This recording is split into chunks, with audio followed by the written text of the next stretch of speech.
My new TPI 2023 experienced a disaster. The engine locked and then broke into pieces.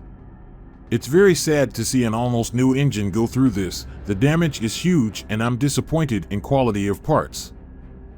To be clear right now, I want to be open and honest.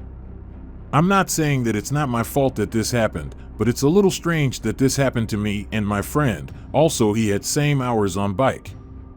But after uploading the first video, many riders contacted me with the same problem. By comparing the pictures, we can understand that the piston broke in the same place.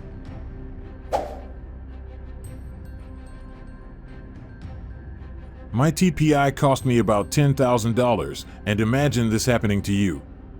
You do not have a guarantee, and you have to pay all the costs yourself.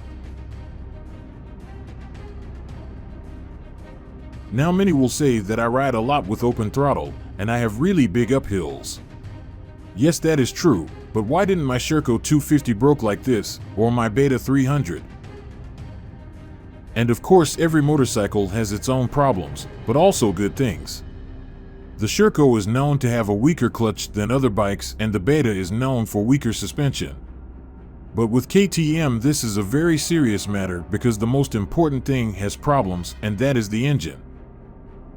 It's a shame for KTM, it's so expensive and offers so little quality.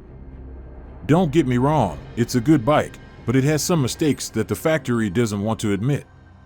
And we ordinary people have to pay for it all when some things happen, not with our own mistake.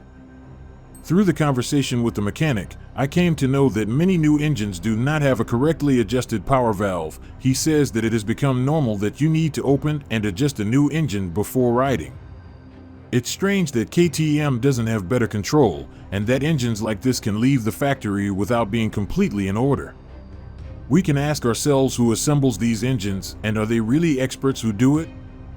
What we have concluded so far, KTM started using parts that have a lower quality. The control in the factory is weaker because the bikes come out without being properly adjusted. I think that this is just the beginning, and that in the future we will face even more problems with the quality of everything. It is a known fact that the older model TPI had a much better clutch than the new model.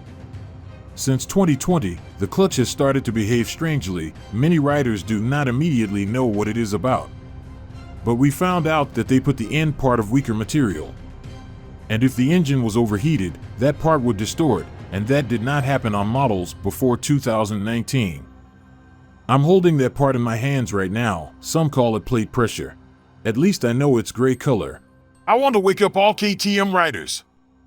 We pay a lot and we need to get a very good engine in return and not end up with the price going up every year and the quality goes down and we keep quiet and pretend that nothing is happening.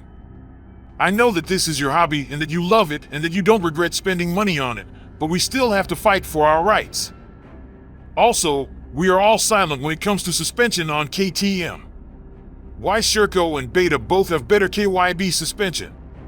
That works much better than WP fork and WP shock.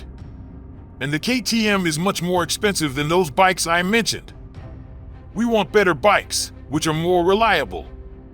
We miss the old carburetor KTM, those were the golden days.